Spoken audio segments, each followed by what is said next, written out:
Here's a surprise that catches a lot of new attendings completely off guard. You finish residency, you finally get the attending paycheck, and then the following April, you owe the IRS a few $1,000s more than you expected, plus a penalty, on top of the tax itself, just for underpaying during the year. It feels like a gotcha. It's not. It's a predictable result of one specific blind spot, and it is completely avoidable if you know to look for it. This is one of the most common tax mistakes I see new attendings make in year one. Let's break down exactly why it happens and the 2-minute fix that prevents it. The IRS doesn't just want your tax bill paid by April 15th. It wants you paying roughly as you go throughout the year, through paycheck withholding, or through quarterly estimated payments if withholding isn't covering it. If you don't pay enough along the way, you can owe an underpayment penalty, separate from the tax itself, even if you pay your full bill by the deadline. Here's why your first attending year is exactly when this goes wrong. Your income as a resident was modest, maybe $60,000 to $70,000. The moment you start as an attending, it jumps to $250,000, $350,000, sometimes more. If you started partway through the year, you might have a stub year, a few months of attending pay layered on top of resident pay. Payroll withholding is built around your current paycheck, your W-4, and a set of assumptions. It does not know your whole transition year, resident income, attending income, spouse income, bonuses, 1099 shifts, or what you already paid in earlier in the year. That is why the only reliable move is to check your projected full-year tax against what is actually being withheld, because the system has no way to do that math for you. The IRS has a rule that tells you exactly how much you need to pay during the year to avoid the underpayment penalty, no matter how complicated your income looks. It's called the safe harbor rule. You're protected from the penalty if, during the year, you pay, through withholding, estimated payments, or both, at least the smaller of two numbers, 90% of what you'll actually owe for the current year, or 100% of what you owed last year. Here's the part that matters most for new attending specifically. If your prior year's adjusted gross income was over $150,000, that second number jumps from 100% to 110% of last year's tax. So if you had any meaningful income last year, including your resident salary plus a stub of attending pay, you may need to hit 110% of that prior year's tax bill, not 100% to be safe. To be clear, Safe Harbor protects you from the penalty. It doesn't mean you won't owe anything when you file. You might still write a check in April. It just means the IRS won't tack on a penalty for paying too little along the way. The reason this trips up new attendings specifically, your prior year tax as a resident was small.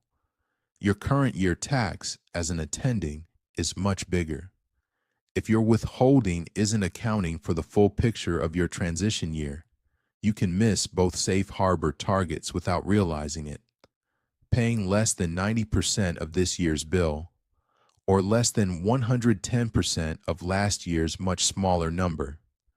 To find that prior year target, look at line 24, total tax, on last year's Form 1040. Multiply it by 110%. That's the floor you need to hit. If you're picking up moonlighting shifts or locums work during residency or your first attending year, this problem compounds. W-2 income gets withholding automatically. 1,099 income, which is how many moonlighting and locums arrangements are paid, has zero withholding. Nobody is sending any of that money to the IRS on your behalf. If you worked a chunk of 1,099 shifts and didn't separately account for the tax on that income, you've created a second parallel underpayment gap on top of the W-2 stub year issue. There's an extra wrinkle too.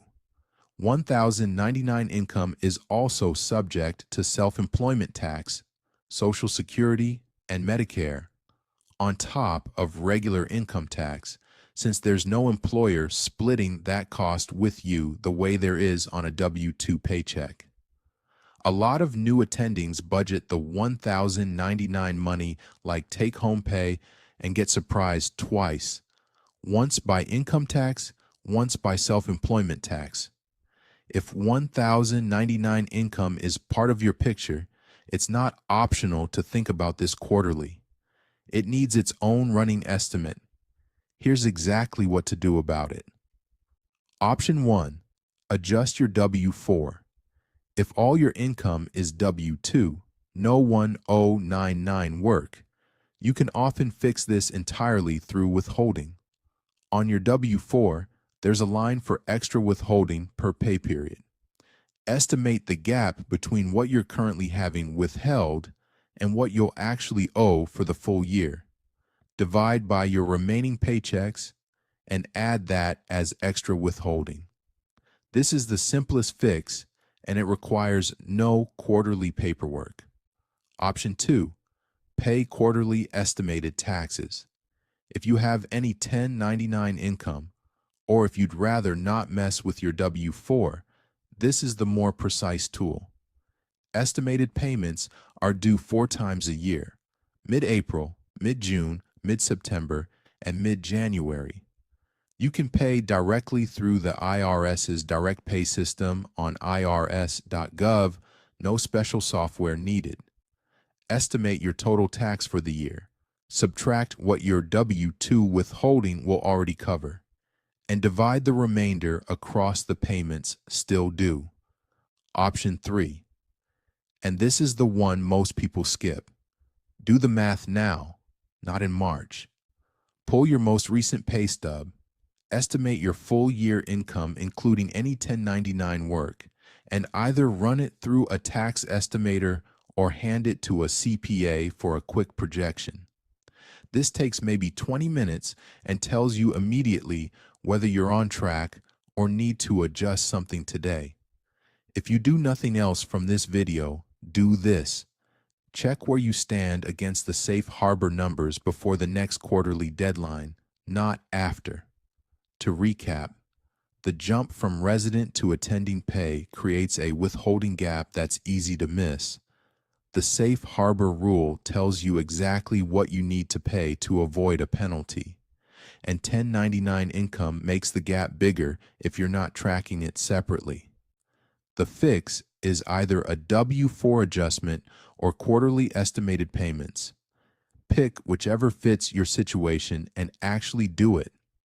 Quick disclaimer: everything in this video is general education, not personalized financial, tax, or legal advice.